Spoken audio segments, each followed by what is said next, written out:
It's open, but I haven't finished my breakfast yet. Morning, Mr. Lawrence. Oh, shoot, Chris. I thought it was room service collecting my tray. Well, I'm sorry to bother you so early in the morning. What's on your mind?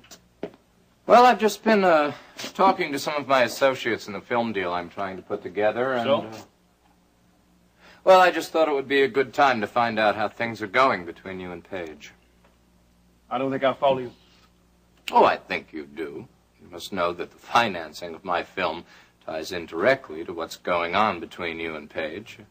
Well, as it happens, there's nothing going on between the little lady and myself at the moment. Well, that can be remedied. I can arrange a meeting between you and Paige tonight. Look, Chris, I told you the other day I prefer to hold off for a while. Yes, but you see, I'm kind of anxious to move ahead with this project. I'm sure you understand.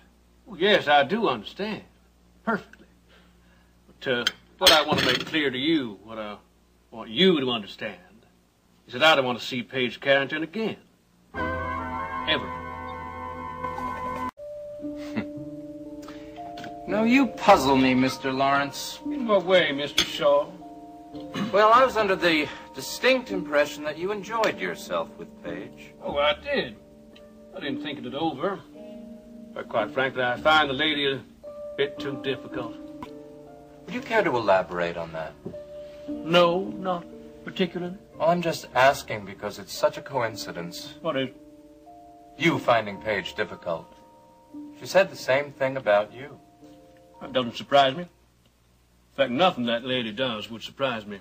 Not after that first night when she drugged my drink. No, I thought we were going to forget about that. As an actress, she failed to convince me that I was having a good time, when in reality I was out cold. That was very foolish of her. We all do foolish things, don't we, Mr. Lawrence? And was I foolish in believing that you'd keep up your end of this bargain? No, our bargain ended as soon as your little lady friend started to pull her shenanigans. I can pull Paige around any time I want to. I've told you that. I still find that hard to believe. Just try me. Well, it might ring a little truer if I were to know just what it was you were holding over her head. How did you force her to jump through the hoop on cue, as it were? What matters is that I can do it. Well, you see, you can't do it. So what you're saying is that there are other reasons that you're not interested in Paige. What other reasons, Mr. Lawrence? I'd like to know.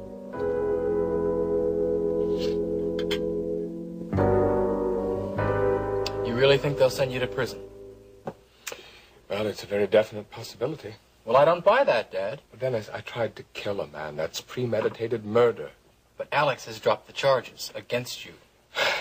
Yes, but the district attorney isn't so generous. But he will be once he takes into account the extenuating circumstances. You mean that I was crazy at the time? You weren't crazy. Temporarily insane is the proper phrase.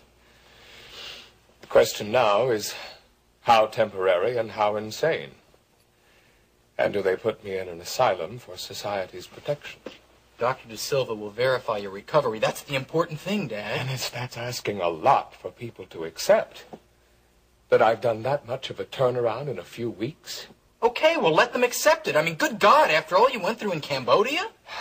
If they take that into consideration, which I doubt,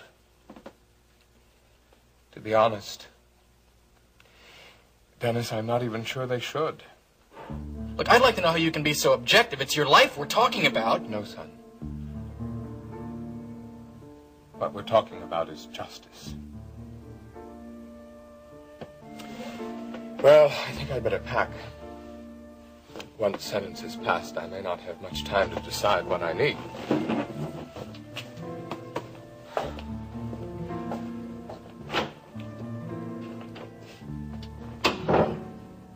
Please don't look like that. He's just talking realistically. Oh, I hate seeing him like that. Paige, he's given up already. You know, I think I should go with you to that hearing today. No, Dad is nervous enough as it is. The fewer people there, the better. Are you sure? You're the one I'm worried about. I'm fine. I'm fine.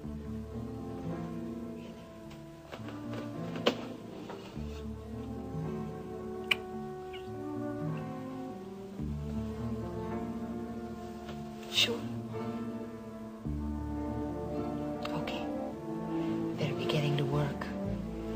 It'll be a long day for all of us.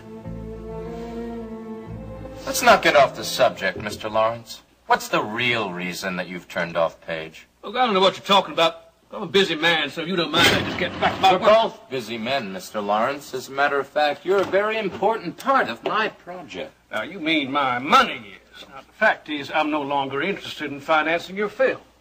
The offer's closed. The deal's dead. You can't do that. Oh, yes, I can.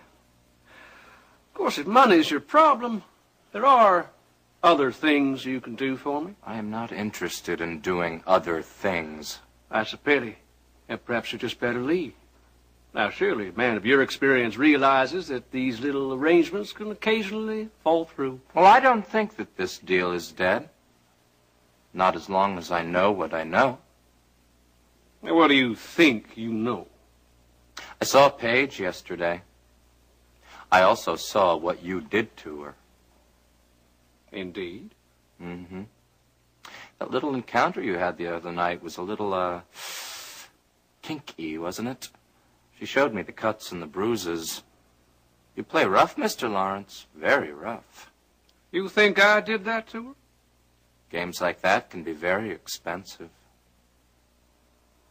If you're thinking of blackmailing me, I'd advise you to drop the idea right now. I don't know. You're a respectable man, a family man with a good reputation. You wouldn't want your image tarnished, would you? And it won't be. Oh, I don't know. Your little quirks were to be made public. Wrong people knew about it. Sure, you're treading on dangerous ground. Am I? Or are you? There are ways to deal with people like you, my friend.